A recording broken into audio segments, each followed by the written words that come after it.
মহামারীর দিন যেন ফিরে এসেছে।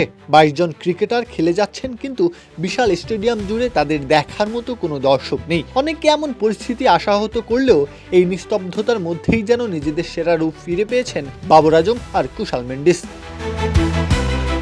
কিছুদিন আগেও যেন ক্রিকেটের মাঠ মরুভূমির মতো হয়ে গিয়েছিল বাবরের জন্য। রান আসছে না, সমালোচনার মুখোমুখি হতে হচ্ছে সকল জায়গায়। তার এমন অসহায় রূপ দেখতে ভালো লাগছিল না কারো চোখেই। ২০২৫ সালের পিএসএলে বাবর করেন ২৮৮ রান, স্ট্রাইক রেট ১৩০-এর কম।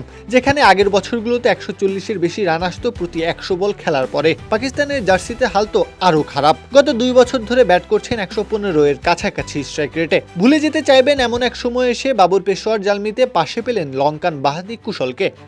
এভাবেই সবাই আপন হয়ে উঠুক ইসপির আপন করার সাথে। ইসপি, আপন করার স্বাদ।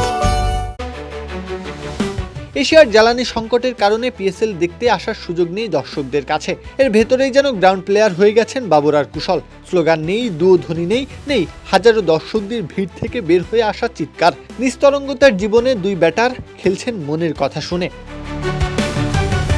কুশল মেন্ডিস আগে থেকেই খেলতে পারতেন পুরো মাঠ জুড়ে। সময়ের সাথে সাথে এখন এসে ঝুলিতে যোগ করেছেন নতুন সব অস্ত্র।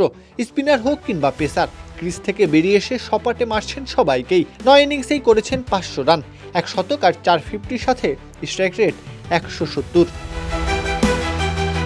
বাবরের ব্যাটও কম চলছে না। ৪৮৫ রান করেছেন ১৪০-এর বেশি স্ট্রাইক রেটে। গড় চোখ ছানাবড়া করে দেওয়ার মতো ৮০.৮৩। এমনকি এবারের পিএসএলের দ্বিতীয় দ্রুততম সেঞ্চুরিটাও বাবরের নামে লেখা। কি এমন হলো যে বদলে গেছেন দুজনেই? উত্তরটা হয়তো পিএসএলের লোকশূন্য স্টেডিয়ামের চেয়ারগুলোর কাছ থেকেই পাওয়া যেতে পারে। কোনো ভয় নেই, কোনো চিন্তা নেই। এমন দিনে তাই তো দুই প্রতিভাবান ব্যাটার একে অন্যকে সুযোগ করে দিচ্ছেন ব্যাট হাতে প্রতিভার সবটুকু ঢেলে দিতে।